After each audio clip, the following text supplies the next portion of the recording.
اس حدیث کی کوئی اصل ہی نہیں. ہمارے ہاں تو فاروقی لکھا جاتا ہے لیکن محدثین ان کو عمری کہتے ہیں. الحمدللہ رب العالمین والصلاة والسلام علی سید الانبیاء والمرسلین وآلہ الطیبین الطاہرین ورضی اللہ عن الصحابة من المہاجرین والانصار والذین اتبعوهم بإحسان رضی اللہ عنہم ورضوا عنہ. السلام علیکم ورحمۃ اللہ وبرکاتہ. جب میں حدیث ثقلین کا بیان کرتا ہوں اور اس کے مد مقابل جب لوگوں کو کوئی حدیث نہیں ملتی، خاص طور پر نواسب کو، اور انہوں نے یہ ٹھان رکھی ہے کہ عامت الناس کو اس حدیث ثقلین سے دور رکھیں گے اور امت اسی طرح گمراہی اور فرقوں میں بٹی رہے اور ایک دوسرے کے ساتھ لڑتی رہے، تو اس کا جب مقابلہ وہ نہیں کر سکتے حدیث ثقلین کا، تو مد مقابل دیگر روایات پیش کرتے ہیں. اور یہ بات آپ کو اچھی طرح سے معلوم ہے کہ حدیث ثقلین وہ حدیث ہے کہ اس کے مد مقابل کوئی اور روایت کھڑی نہیں ہو سکتی، کیونکہ یہ روایت متواتر ہے. متواتر یعنی وہ روایت جس طرح قرآن کی آیت ہمیں پہنچی ہے اس میں کوئی شک و شبہ نہیں کر سکتے، اسی طرح حدیث الثقلین ہے. کتاب اللہ و عطرتی اہل بیتی، یہ حدیث کثیر تعداد میں صحابہ کرام نے اس کو روایت کیا ہے. اور اس کے مد مقابل اگر کوئی خبر واحد ہو، خبر واحد اسے کہتے ہیں کہ ہر دور میں اس کے نقل کرنے والا ایک راوی ہوتا ہے، وہ خبر واحد ہوتی ہے. اور خبر واحد ضمنی درجے کی روایت ہے، زیادہ سے زیادہ فضائل کے اندر معتبر ہو جاتی ہے، لیکن اتباع کے اندر وہ روایت معتبر نہیں ہو سکتی، یا وہ حدیث متواتر کے مد مقابل نہیں ہو سکتی. تو اسی طرح کی ایک روایت سنن ترمذی سے پیش کی جاتی ہے، جس سے ہمارے ہاں لوگ بہت چیزیں ثابت کرنا چاہتے ہیں، اور اس میں سے ایک یہ بھی ہے کہ رسول اللہ صلی اللہ علیہ وآلہ وسلم کے بعد پیروی وہ حضرت ابو بکر، حضرت عمر رضی اللہ عنہما ان کی کرنی ہے. یعنی جب میں پریشان ہو جاتا ہوں اور عام لوگ بھی پریشان ہو جائیں گے اگر انہیں یہ بات معلوم ہو کہ حدیث الثقلین یہ ایسے ہے جیسے قرآن کی آیت ہو، یعنی اس میں کوئی شک نہیں کرنا، اور رسول اللہ کی وصیت ہے کہ میرے بعد قرآن اور اہل البیت دونوں ایک ساتھ ساتھ ہیں. لیکن جب یہ اس حدیث کو نہیں مانتے، ہاں مانتے ہیں تو وہ اس طور پر کہ جناب اہل البیت سے صرف محبت رکھنی ہے، پیروی ان کی اس سے معلوم نہیں ہوتی، ان کا یہ کہنا ہے. لیکن وہ اس بات پر تیار ہے کہ خبر واحد کمزور درجے کی روایت سے وہ استدلال کرتے ہوئے اس پر عمل کرنے کو تیار ہے، اسے ماننے کو تیار ہے. اس طرح سے ان کی دیانت میں کوئی فرق نہیں پڑتا. یعنی دیانت کا تقاضا یہ تھا کہ آپ خبر متواتر کو لیتے، اہل البیت کی پیروی کی جانب آتے، لیکن اس میں آپ نے وسوسے کھڑے کر دیے، اس میں آپ نے شکوک و شبہات پیدا کر دیے. نہیں جناب، اس میں یہ معنی ہے، اس میں اہل البیت کی پیروی کا حکم نہیں دیا گیا، اس میں تو صرف قرآن کا حکم ہے، اہل البیت تو خلیفہ ہے ہی نہیں. تو یہ شکوک و شبہات آپ نے اس میں پیدا کر دیے، راوی ضعیف ہے وغیرہ وغیرہ. لیکن یہ جو روایت ہے، جو خبر واحد ہے، اس کو آپ آنکھیں بند کر کے ماننے کو تیار ہو جاتے ہیں. تو پھر آپ یہ دعویٰ کیسے کر سکتے ہیں کہ جناب ہم اہل البیت کی محبت میں سچے ہیں، کھرے ہیں، اور ہم تو اہل البیت سے عشق اور محبت کرتے ہیں. یہ روایت کیا ہے؟ آئیے آج اس روایت کا مطالعہ کرتے ہیں. کیا رسول اللہ صلی اللہ علیہ وآلہ وسلم نے اس امت کے لیے صحابہ کو چھوڑا ہے ہدایت کے لیے، یا اس امت کے لیے اہل البیت کو چھوڑا ہے؟ یعنی میں کافی عرصہ کہہ چکا ہوں کہ ایسی کوئی روایت نہیں ملتی پوری ذخیرہ حدیث میں ایسی کوئی روایت نہیں ہے جس میں رسول اللہ نے فرمایا ہو اے میرے اہل بیت، میں تمہارے لیے صحابہ چھوڑ کے جا رہا ہوں، تم صحابہ کے پیچھے چلنا، کبھی گمراہ نہیں ہوگے. ایسی کوئی روایت نہیں ہے. اور نہ ایسی کوئی روایت بھی موجود نہیں ہے کہ میں تم میں دو چیزیں چھوڑ کے جا رہا ہوں، تم کبھی گمراہ نہیں ہوگے. ایک قرآن ہے اور دوسرے میرے صحابہ ہیں، یہ دونوں ایک دوسرے کے ساتھ ساتھ ہیں، کبھی جدا نہیں ہوں گے، حتیٰ کہ حوض کوثر پر دونوں میرے پاس آ جائیں. یہ نہیں ہے. لیکن یہ روایت ہے کہ میں تم میں قرآن اور اہل بیت چھوڑ کے جا رہا ہوں، کبھی جدا نہیں ہوں گے یہ دونوں ایک دوسرے سے، یہاں تک کہ یہ حوض کوثر پہ میرے پاس آ جائیں گے. سنن ترمذی کی روایت ہے، حدیث نمبر ہے 3662، 3663. اور اسی طرح اس روایت کو احمد بن حنبل رحمہ اللہ نے فضائل الصحابہ کے اندر بھی نقل کیا ہے. فضائل الصحابہ کی حدیث کا نمبر ہے 198. حدیث کیا ہے؟ حدیث یہ ہے، ربعی ابن خراش ان سے روایت ہے، وہ حذیفہ بن الیمان سے روایت کرتے ہیں رضی اللہ عنہ. قال، وہ کہتے ہیں، قال رسول اللہ صلی اللہ علیہ وآلہ وسلم، رسول اللہ صلی اللہ علیہ وآلہ وسلم نے فرمایا، اقتدوا باللذین من بعد ابی بکر و عمر، میرے بعد ان دو کی اقتداء کرنا، ان دونوں کے پیچھے چلنا۔ اقتدوا، اقتداء مقتدی اسی سے ہے کہ چونکہ مقتدی امام کے پیچھے کھڑا ہوتا ہے۔ من بعدی، میرے بعد، ابی بکر و عمر، حضرت ابو بکر اور حضرت عمر رضی اللہ عنہما، ان دونوں کی اقتداء کرنا میرے بعد۔ ترمذی رحمہ اللہ کہتے ہیں وفی الباب عن ابن مسعود، اس چیپٹر میں ابن مسعود رضی اللہ عنہ سے بھی روایت ہے۔ اگلی جو روایت ہے 3663، وہ میں آپ کے سامنے پیش کرنا چاہتا ہوں۔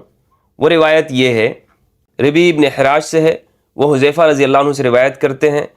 حضرت حذیفہ نے کہا کننا جلوسا عند النبی صلی اللہ علیہ وآلہ وسلم فقال، ہم نبی صلی اللہ علیہ وآلہ وسلم کے پاس بیٹھے ہوئے تھے، حاضر تھے۔ آپ نے فرمایا انی لا ادری ما بقائی فیکم، مجھے نہیں معلوم کہ میں تم میں کب تک ہوں۔ لا ادری ما بقائی فیکم، کب تک میں تمہارے درمیان میں ہوں۔ فاقتدوا باللذین من بعدی، میرے بعد ان دو کی پیروی کرنا۔ واشار الی ابی بکر و عمر، اور آپ صلی اللہ علیہ وآلہ وسلم نے حضرت ابو بکر و عمر کی جانب اشارہ کرتے ہوئے یہ بات کہی۔ تو اس روایت سے استدلال یہ کیا جاتا ہے کہ رسول اللہ صلی اللہ علیہ وآلہ وسلم نے اپنے بعد حضرت ابو بکر، حضرت عمر کے پیچھے چلنے کا حکم دیا ہے اور ان کے پیچھے چلیں۔ تو لہٰذا اس حدیث سے یہ معلوم ہوا کہ خلافت یہ ان کا حق ہے، اور اسی طرح یہ بھی معلوم ہوا کہ اس امت میں سب سے افضل ابو بکر ہے میرے بعد، پھر عمر رضی اللہ عنہما ہے، یہ معلوم ہوا۔ اسی طرح یہ بات بھی معلوم ہوئی کہ رسول اللہ نے بالکل واضح طور پر یہ حکم دیا ہے کہ ان دو صحابہ کے پیچھے چلنا ہے میرے بعد، اور اہل البیت کے بارے میں کسی جگہ پر یہ حکم نہیں ہے کہ ان کے پیچھے چلو، یعنی کوئی روایت ایسی نہیں ہے جس میں کہا ہو کہ علی کے پیچھے چلو۔ تو یہ استدلال ان روایات سے کیا جاتا ہے۔ آج ہم ان روایات کو سمجھنے کی کوشش کر رہے ہیں انشاءاللہ۔ ترمذی نے خود اس روایت کو جب نقل کیا ہے تو ترمذی نے کہا ہے کہ روایت درست ہے، لیکن آگے جا کر آپ جب ترمذی کا مطالعہ کریں گے تو ترمذی نے لکھا ہے، اور یہ اس کا نمبر جو ویب سائٹ کے اوپر ڈالا ہے 3363 کے بعد ہی وہ اس کو لکھتے ہیں، وہ کہتے ہیں کہ یہ روایت منقطع ہے۔ روایت منقطع کا کیا مطلب ہے؟ ترمذی نے خود اس کی تفصیل بیان کی، کہتے ہیں حدثنا احمد بن منی وغیر واحد، ہمیں احمد بن منی اور دیگر نے روایت کیا۔ وہ کہتے ہیں حدثنا سفیان بن عیینہ عن عبد الملک بن عمیر نحو، سفیان بن عیینہ نے عبد الملک بن عمیر سے اسی طرح روایت کیا۔ وکان سفیان بن عیینہ یدلس فی ھذا الحدیث، لیکن سفیان بن عیینہ اس حدیث میں تدلیس کرتے ہیں۔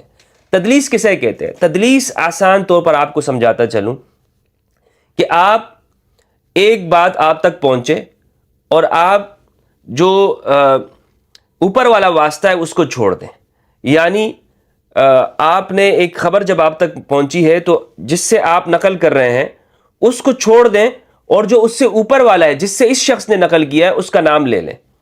یعنی مثال کے طور پر آج میں یہ بات کہوں، ایسے شخص سے ملاقات کروں کہ جو قائد اعظم محمد علی جناح رحمہ اللہ سے اس نے ملاقات کی ہو، اور وہ بات قائد اعظم کی مجھ تک پہنچائے، تو میں بجائے یہ کہنے کے کہ مجھے فلاں نے اور اس نے قائد اعظم سے یہ بات نقل کی، میں یہ کہنے کے بجائے یہ کہتا ہوں کہ میں نے قائد اعظم سے یہ بات سنی ہے، تو سامنے والا شخص تو یہی کہے گا نا کہ بھائی آپ تو ان کے زمانے میں ہو ہی نہیں، وہ تو آپ کے استاد ہے ہی نہیں کہ آپ ان سے یہ بات نقل کر رہے ہیں۔ بات سمجھ میں آگئی؟ تدلیس اسے کہتے ہیں، اور اس کے بہت سارے اغراض ہوتے ہیں تدلیس کرنے کے۔ ایک وجہ تو اس کی یہ ہوتی ہے کہ انسان اپنی جو سند ہے اس کو مضبوط دکھانا چاہتا ہے۔ تو بہرحال سفیان بن عیینہ یہاں پر اس حدیث کو بیان کرنے میں تدلیس کرتے ہیں، اور ترمذی ذکر کرتے ہیں فربما ذکرہ عن زائدہ عن عبد الملک بن عمیر وربما لم یذکر فیہ عن زائدہ، کبھی وہ زائدہ کا واسطہ رکھتے اور کبھی زائدہ کا واسطہ نہیں رکھتے۔ قال ابو عیسیٰ ھذا حسن، سفیان الثوری ھذا الحدیث عن عبد الملک بن عمیر عن مولا لربعی عن ربی عن حذیفہ عن النبی صلی اللہ علیہ وآلہ وسلم وروا ھذا الحدیث ابراہیم بن سعد عن سفیان الثوری۔ اس کے جتنے بھی جو دیگر اسناد ہیں اس میں بھی ضعف ہے، یعنی ایک روایت ہے سالم کی، سالم العنومی الکوفی کی، وہ ربی بن حراش سے نقل کرتے ہیں، یہ روایت بھی ضعیف ہے، سالم محدثین نے ان کو ضعیف کہا ہے۔ اب آگے چلتے ہیں اس بات کی جانب کہ محدثین نے اس روایت کو کیا کہا ہے۔ احادیث معلّہ ظاہرها الصحہ، اس میں ابی عبد الرحمن مقبل ابن ہادی الوداعی انہوں نے صفحہ 118 میں لکھا ہے، کہتے ہیں ثم عقبہ الترمذی بانہ منقطع، اس روایت کو ذکر کرنے کے بعد وہ کہتے ہیں کہ ترمذی نے بعد میں یہ بات کہی ہے کہ یہ منقطع ہے، یہ کیا ہے؟ منقطع ہے۔ وان عبد الملک ابن عمیر لم يسمعه من ربعی، کہ عبد الملک ابن عمیر نے ربعی ابن حراش سے یہ روایت نہیں سنی، انما سمعه من مولا ربعی ہلال، بلکہ انہوں نے ان کا جو غلام تھا ہلال ان سے یہ روایت سنی ہے، تو اب یہ اس کے اندر بھی انقطاع واقع ہے۔ قال ابو عبد الرحمن، یہ کہتے ہیں وہ ہلال مولا ربعی، یہ جو ربعی کے جو غلام ہے ہلال، یہ مجہول آدمی ہے، ان کے بارے میں کوئی زیادہ معلوم نہیں ہے۔ لم یروی عنہ الا عبد الملک ابن عمیر، ان سے صرف عبد الملک ابن عمیر نقل کرتے ہیں۔ ولم یوثقہ معتبر، کسی معتبر آدمی نے ان کی توثیق نہیں کی ہے۔ وزاد المناوی فی فیض القدیر، فیض القدیر کے اندر مناوی رحمہ اللہ نے ذکر کیا، ان ابن حجر، ابن حجر رحمہ اللہ کہتے ہیں ان ابا حاتم اعلہ بان، ابن ابی حاتم نے اس میں یہ علت نکالی، یہ کمزوری نکالی ہے، بان ربعی ابن حراش لم يسمع من حذیفہ، کہ ربعی ابن حراش نے اسے حذیفہ سے نہیں سنا ہے، تو یہاں پر انقطاع ہے، یعنی وہ یہ کہنا چاہ رہے ہیں کہ یہ جو سند ہے اس میں ربیع بن حراش کی ملاقات یا ان کی سماع جو ہے وہ حذیفہ بن الیمان سے ثابت نہیں ہے۔ وما ذکر ان حدیث ابن مسعود وحدیث انس، کہ حدیث جو ابن مسعود کی جو روایت ہے یہ انس بن مالک کی، یشہدان لہ، وہ اس کی شاہد ہے، لا یصلح، یہ بات صحیح نہیں ہے، لانہ منقطع وہما شدیدا الضعف، یہ بات صلاحیت نہیں رکھتی ہے وہ حدیث ان کی شاہد بننے کی، کیوں؟ اس لیے کہ یہ خود منقطع ہے اور وہ دونوں جو سندیں ہیں وہ شدید ضعف ان کے اندر پایا جاتا ہے، واللہ اعلم۔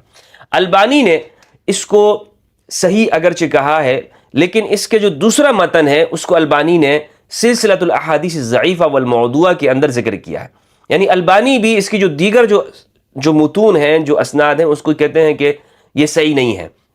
سلسلۃ الاحادیث الضعیفہ والموضوعہ جلد نمبر 5 حدیث نمبر 2330 میں وہ لکھتے ہیں، کہتے ہیں اقتدوا بالذین من بعد ابی بکر و عمر، میرے بعد ابو بکر و عمر کی پیروی کرنا، فانہما حبل اللہ الممدود، یہ دونوں اللہ کی رسی ہیں، الممدود جو طویل ہے، جو بہت لمبی رسی ہے، الممدود، فمن تمسک بہما، جنہوں نے ان دونوں کی، جس نے بھی ان دونوں سے تمسک کیا، فقد تمسک بعروۃ اللہ الوثقی، تو اس نے تحقیق اللہ کی مضبوط رسی سے تمسک کیا، التی لا انفصام لہا، جس میں کوئی کٹ نہیں ہے، جو بالکل ملی ہوئی ہے ایک دوسرے کے ساتھ۔ کہتے ہیں یہ روایت ضعیف، البانی کیا کہتے ہیں؟ ضعیف۔ رواہ ابن عساکر من طریق طبرانی حدثنا عبد الرحمن بن معاویہ العتبی اخبرنا محمد بن نصر الفارسی، یہ روایت کیا ہے؟ ضعیف ہے۔ کیا ہے یہ؟ ضعیف ہے۔ اب یہ جو روایت ترمذی کی میں نے آپ کے سامنے پیش کی ہے، ابن حجر اسقلانی رحمہ اللہ المتوفى 852 ہجری نے لسان المیزان کے اندر جلد نمبر 7 صفحہ نمبر 264 میں لکھا ہے، 264 میں وہ کہتے ہیں اس حدیث کو ذکر کرنے کے بعد، فَهَذَا لَا أَصْلَ لَهُ، اس حدیث کی کوئی اصل ہی نہیں، کوئی اصل نہیں ہے اس حدیث کی، من حدیث مالک، جو یہ مالک کی روایت ہے، بل ہوا معروف من حدیث حذیفہ بن الیمان، بلکہ یہ حذیفہ بن الیمان کی جانب سے معروف ہے، مشہور ہے، یعنی اس کو یہ پھیلی گئی ہے، لوگ اس کو جانتے ہیں، یعنی یہ اس کی جو پہچان ہوتی ہے حذیفہ بن الیمان رضی اللہ عنہ کی روایت سے ہوتی ہے۔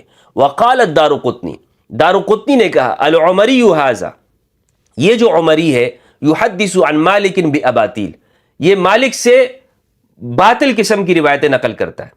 یہ جو عمری لفظ ہے محدثین کے ہاں، جو حضرت عمر کے طبقے کے لوگ ہیں یا ان کی نسل کے، ان کو عمری کہا جاتا ہے، ہمارے ہاں تو فاروقی لکھا جاتا ہے لیکن محدثین ان کو عمری کہتے ہیں، اور یہ اس کو پڑھیں گے آپ جب لسان المیزان یا محدثین کو جلد نمبر 7 صفحہ نمبر 264 پہ آپ دیکھیں راوی کا جو تعارف کرا رہے ہیں وہ کیسے کرتے، کہتے ہیں محمد ابن عبداللہ ابن عمر ابن القاسم ابن عبداللہ ابن عبیداللہ ابن عاصم ابن عمر ابن الخطاب العدوی العمری، یہ عدوی ہے، عمری ہے، تو یہ محدثین یہ لفظ استعمال کرتے تھے۔ کہ جو حضرت عمر کی نسل میں لوگ ہیں، جو حضرت عمر کی جو قوم کے لوگ ہیں، ان کے لیے محدثین کیا لفظ استعمال کرتے ہیں؟ العمری، کہ یہ عمری ہے، یہ عمری جماعت میں سے ہے، عمری طبقے میں سے ہے۔ فاروقی نہیں لکھتے ہمارے ہاں محدثین، کہ یہ محدثین جو متقدمین ہیں، یہ بعد میں ہمارے ہاں یہ بات لوگ لکھنے لگے ہیں فاروقی۔ اور یہ جو فاروق کا جو لقب ہے، اس حوالے سے خود ہمارے ہاں محدثین مورخین اس بات کا اعتراف کیا ہے کہ یہ جو اہل کتاب تھے مدینہ کے اندر، جو نئے نئے مسلمان ہوئے تھے، کرسچن یا جوس، جب وہ مسلمان ہوئے تو ان کے جو علماء تھے انہوں نے یہ حضرت عمر کو یہ ٹائٹل دیا تھا۔ رسول اللہ صلی اللہ علیہ وآلہ وسلم کی کوئی صحیح حدیث ایسی موجود نہیں ہے کہ جس میں آپ صلی اللہ علیہ وآلہ وسلم نے حضرت عمر سے کہا ہو کہ آپ فاروق ہیں، یہ صحیح روایت موجود نہیں ہے۔ تو بہرحال یہ بات درست ہے کہ اہل کتاب جو مدینہ کے تھے انہوں نے حضرت عمر کو یہ لقب دیا تھا۔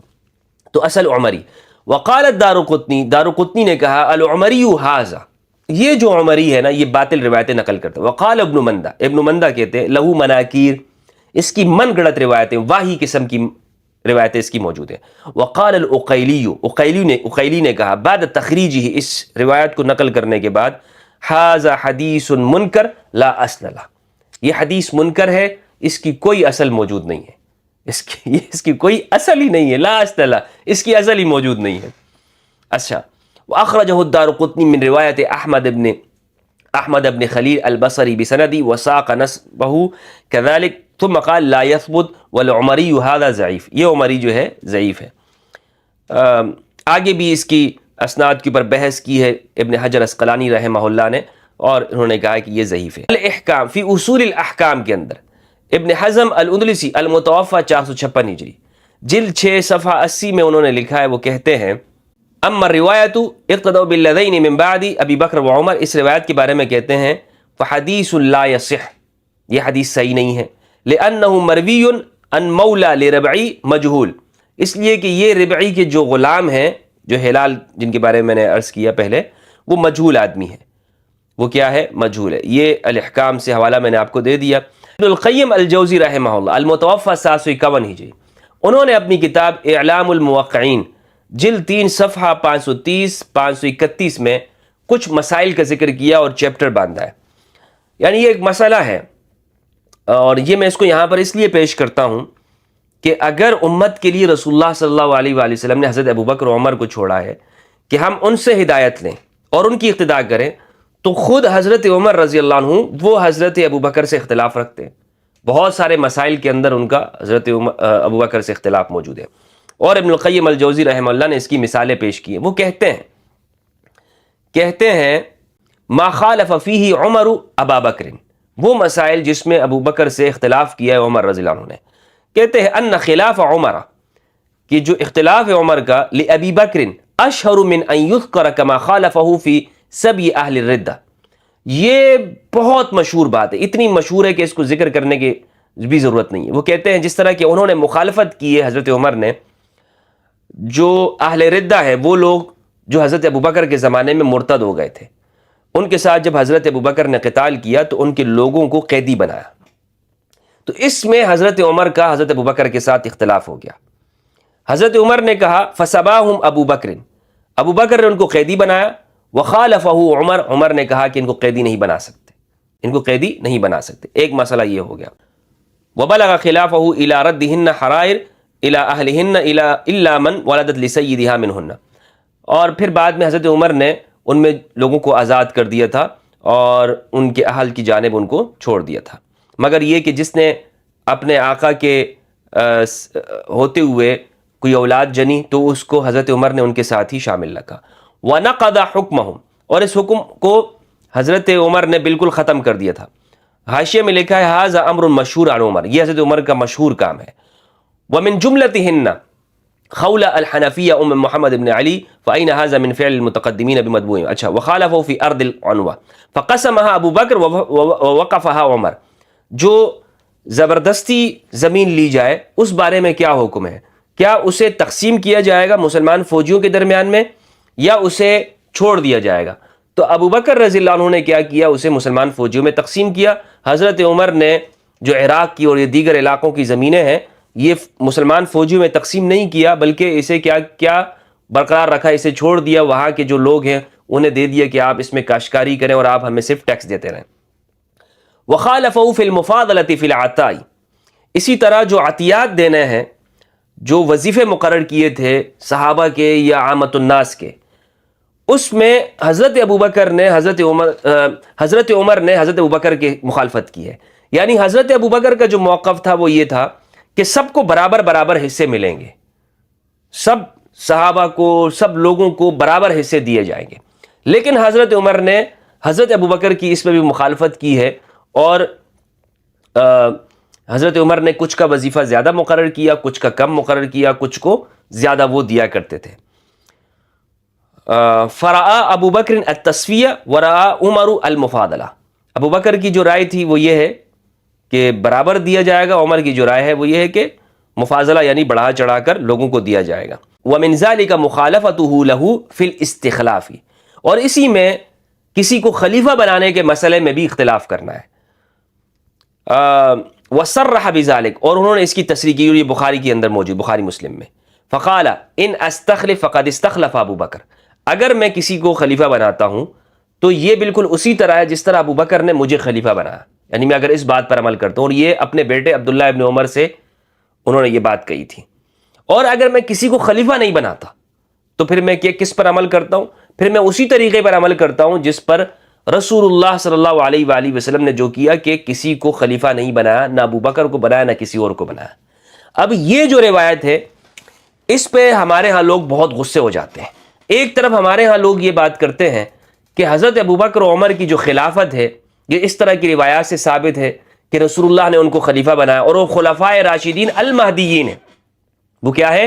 خلفائے راشدین المہدیین ہیں، یعنی رسول اللہ صلی اللہ علیہ وآلہ وسلم کے بعد جو خلافت ہے ان کی بالنص ہے، یعنی پیغمبر نے ان کو خلیفہ بنایا۔